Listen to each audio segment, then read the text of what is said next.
Hi there. Welcome to this video about the library called ml5.js. This video is going to be a quick introduction to the nature of the library to give you some context, and we'll get on to more technical stuff in a couple of other videos.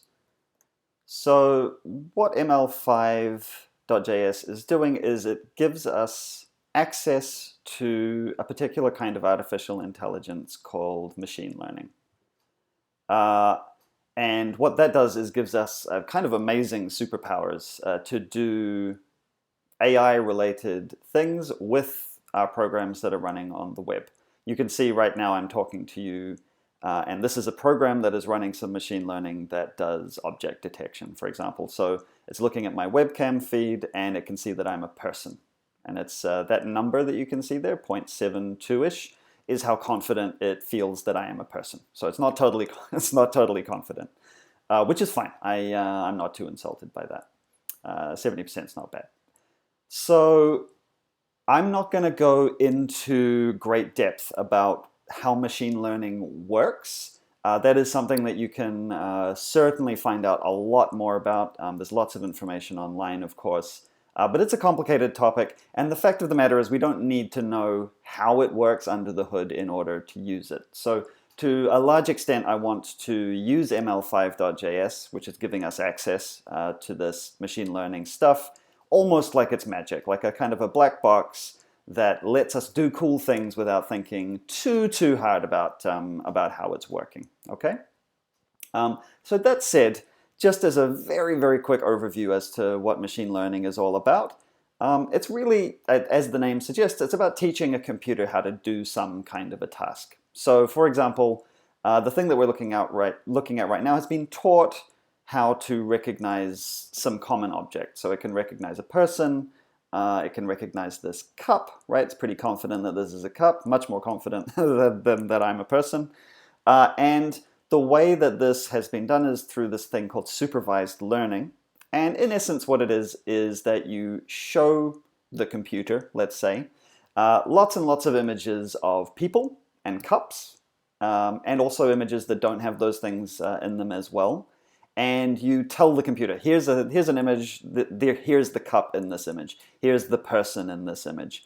And you do that a lot of times. Like you give it a lot of data, as much as possible. And through the magic underlying machine learning, which relates to things like neural networks and other algorithms, it builds up a model of what it means to look at an image and to identify those kinds of things that it's been trained to see. So it's got a generalized idea, for instance, of how to recognize a person, which is why it's recognizing me. Even though, I can move in different ways, I can change the image of myself, but it's still able to recognize me, not because I match one of the images that it's seen, it's never seen me before, but because it's got this general idea of recognizing what a person looks like in an image. That's the gist of it, okay? So it's an incredibly powerful thing. Clearly, this is an amazing piece of technology. The beauty of ML5 is that we don't need to do that training part, right? We don't need to find thousands and thousands of images, for example, to train our recognition stuff. What we have are pre-trained models. And a pre-trained model means that somebody else has done the training and they give us the resulting thing that can do this kind of recognition, right? And so we have access to things like object recognition, which you can see right now, hand recognition, face recognition, sound classification, all kinds of pre-trained models that do these kinds of tasks, okay? The one thing that we do need to keep in mind when we talk about pre-trained models especially, but even if we're making models ourselves, is the question of bias and ethics. Because what happens when you train these things is you're using a whole lot of data, but depending on what data you use, that's going to train the thing in different ways, right? So if you, most obviously perhaps, and this is a thing that happens in the real world, if you only show it images of people who are white, or predominantly images of people who are white and not people with other skin tones, for example, then the model that results from that, the thing that gets trained, is going to be better at recognizing white people. And very, very clearly, when these kinds of technologies are then deployed in the real world to do real things, that could be hugely disadvantageous. And usually, of course, the world being the way it is, that's disadvantageous for marginalized communities. So we need to think about that, right? We need to think about the data. We need to at least care about the data that was used to train the models that we use, okay? And do a little bit of due diligence and at least know that this is a thing that's occurring. So we should care about where the data comes from, how the model that we're using was trained, ideally. Obviously, we can still be playful and we can play around with things, but we want to think about that. Okay, so that's enough background. That's the basic idea that we're working with. ml5.js is providing us with access to this world of pre-trained models that are using machine learning. So what I want to do now is just quickly meet the library itself and the way that it presents itself to us. And so to do that, I'm going to do the standard thing, which is I'm just going to go to the homepage, right? So that's ml5js.org. Okay? One great thing about ml5.js, as you can see immediately, is that they really, really do care about the ethical and sociological, cultural issues surrounding machine learning. In this case, obviously, they're specifically citing the Black Lives Matter movement and their solidarity with it. And that goes beyond just a dialogue box in solidarity, no justice, no peace, indeed. But it goes into the philosophy of this library itself and this encouragement to think about where your data comes from and how you use it. So let's meet this library. As you can see, it's a neighborly approach to creating and exploring artificial intelligence in the browser. That name, ml5.js, that 5 does indeed refer to p5.js, right? It's part of the same family of making programming in particular ways accessible to more people. So accessibility is a real cornerstone of what they're doing here. It's meant to be friendly. So let's just scroll down this page and let's meet this library and see what it has to say about its stuff. So there's a big green button here that says Getting Started. I'm going to not press that just yet, but ml5.js does have a pretty nice way of introducing us to how to use it, so that even without these tutorials that I'm doing, you would be able to find your way into it, right? We can see immediately that it's specifically name-checking us, artists, creative coders, and students. You know, we're all of those things, so it's good to feel welcome. We can also see that it's mentioning this thing called TensorFlow.js. And more generally than that, there's this thing called TensorFlow, not written in JavaScript, which is kind of the basis for the machine learning stuff that's going on in ml5.js. And TensorFlow is kind of the bigger, more sophisticated thing that you could use where you can really start to train your own models and get under the hood of the machine learning. So ml5, to some extent, is providing us with a layer on top of TensorFlow to make it easier to use. Okay, so it's hiding that stuff from us in a sense by giving us these pre-trained models and accessing TensorFlow for us in a simpler language so that we can kind of get on with doing interesting things, right? Okay, so that's key. And then also this thing, right? This key idea here that they're supporting broader public understanding of machine learning so that they do actually want more people to have access to these tools. That's kind of an equity thing. And that they want us to think about the ethical angles of these sorts of things that we're using in our work. Okay, so pretty neat. It's a really nice library here. And I skipped over this, but this whole thing that we've got browser-based access to machine learning, which is really amazing because this sort of stuff is technically very heavy, and yet we can play with it in our browser. So that's lovely. They tell us that they have an approachable API, so that's nice. We'll believe them for the moment. Their Getting Started example here, this sort of really basic example here, where they kind of show you how simple it is. It's a good piece of example because this code here is enough to literally get an image recognizer working, and that's incredible. So just the sheer lack of code here, the sheer simplicity for something so complicated, is really encouraging. However, it's also okay if you look at this and you're not really sure how you would integrate this into a project. This is written in plain JavaScript, so it's not using a framework like p5.js. It's sort of accessing the web page directly. That's what this bit is here. So if you're not familiar with some of the things that you see here, or all of it. Just for now, just take it as, okay, well, it's nice to see just how accessible it looks in terms of the simplicity of the code that one needs to put in. Then we have some actual explicit examples of some of the possibilities within the library. This is just to get us excited. I find this super exciting. So we've got PoseNet here, which you can see is able to recognize an entire human skeleton with key points like knees and ankles and wrists and so forth, and some tracking around the head as well. So you can only imagine what you could do with this, right? This is a little bit like the Microsoft Xbox Kinect was at a certain point, except it's in your web browser. It's ridiculous, really.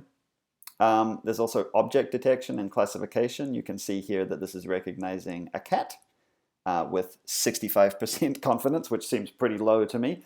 This is the same idea of the thing that I was using at the beginning of this video, where I was being classified as a person, at least to 70% confidence. And then there's all kinds of other stuff, right? There's like converting the style of images, so you can like convert an image into some other particular artistic style. More image classification that is just such a classic use of artificial intelligence and machine learning that you'll see it come up a lot. And doodle generation, which is interesting, from Google's Quick Draw project, if you ever ran into that. Okay, so this is just sort of a taste so that we can be like, wow, this is super, super duper exciting, right? And then we have stuff around, who is involved. Thank you, all of these people. Thank you, thank you, thank you. Thanks, everybody. We really appreciate your contribution.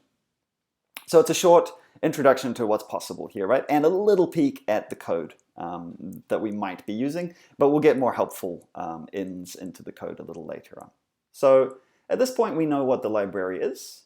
Let's just now, as developers who are interested in using this library, let's take a little step deeper and start to find out, like, how are we going to actually use this library? And really, it's this menu at the top here that we can use to get a hook into it. There's this getting started thing that they've promoted with their green button, and also up here. This is our basic way in, right? That will let us kind of just actually start using the library immediately.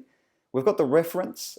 Here, reference basically means access into the documentation for the library, including its API. And there's also a community page, which we'll take a quick peek at as well, where they sort of show what people are doing with the library. So let's begin, as we should, with the Getting Started button and click through there. Loading. Okay. So actually what happens is immediately on clicking Getting Started, we end up in the full documentation for this library. So you can see over here on the left that we've got a whole lot of stuff, including Getting Started right at the top, but then it gets more and more kind of into the actual underlying nature of the library. So that's good to know that all of this documentation is in one place. And we can kind of browse through here quickly just to see what's around. In particular, we can see that there is a sort of tutorial video from Dan Schiffman, who is the god of programming. And there's some more explanations of how these kinds of things actually work. And importantly, and this is something we want to remember for later, right? Here's the script tag that we can use to include ml5 in any of our projects. So we know that we would copy and paste this into our index.html, and then we would be able to actually use this library. Then we've got a little bit of a sort of template for how we would maybe actually get this going. There's a plain JavaScript, but importantly, because ml5 is inspired by and involves people who are involved in p5.js, we generally have examples that incorporate it into p5.js as well. And so here we can see script tags for including p5 stuff and ml5 in the main index.html, and then we can see a very extremely simple p5 program, right, where it's just printing out the version of ml5 that's currently loaded, and then we can see the traditional p5 kind of stuff set up in draw. So, I mean, honestly, if it were me, I would have put this console.log inside setup. I feel uneasy running code outside of all of the functions like this, but this will work, and you'll see the version of ml5 that's working. This doesn't actually help us do anything, right? We can't actually, this isn't doing any machine learning stuff. It's just printing out the version name, but it's comforting to see, this integration with p5 right away. And then there's some coming soon stuff and some acknowledgements. So the getting started thing, it at least tells us how to get the script tag and how to incorporate ML5 into a project. So that's helpful. If we look down here, we can see an FAQ, which we could, of course, read if we're wanting to see what common questions are. There's also some tutorials, not as many as you might imagine, but if you want to read the introduction to ML5 tutorial, that's a nice tutorial to take a look at. Again, we're going to look at some of this stuff ourselves anyway, but this involves an example where it takes you blow by blow towards getting this kind of image classification thing working using P5. So there is a step-by-step thing in here with all of the code and everything that you could use. And that shows you the basic process of how to use the library. So we're in the middle of doing our own tutorial right now, so I'm not going to pursue that particular line. So let's wrap this up by looking just quickly down here in the reference. I'm scrolling down and getting to the real reference stuff down here, right? So there's an overview. These helpers, let's not worry about them. You can see that you're a cool person because you're using a thing that literally has a neural network class involved in it. And you can go there if you want to. I'm not going to talk about it right now. But most importantly, we can see here in these categories different kinds of what they call features of ml5.js that do different kinds of machine learning tasks. So image classifier is the classic, for instance. This is the one that's here. It's recognizing a specific kind of bird. It's a robin or an American robin.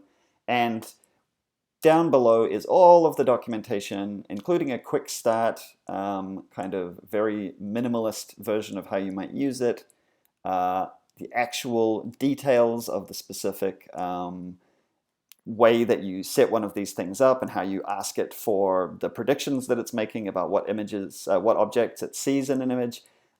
We've got examples below, including things written in p5.js, no demo, a tutorial, and then also this stuff here around the actual data that's being used in the model, okay? So there's a lot to check out here. I'm going to check that stuff out in subsequent videos for specific ml5.js features, but you can see that it's an API and a reference that provides you with a lot of toeholds to really get into this library, so that once we get comfortable using a couple of the features, you'll be able to kind of then venture forth into the other features, which all have the same basic structure, and so we'll be able to feel confident about it after we've spent a bit of time with it together.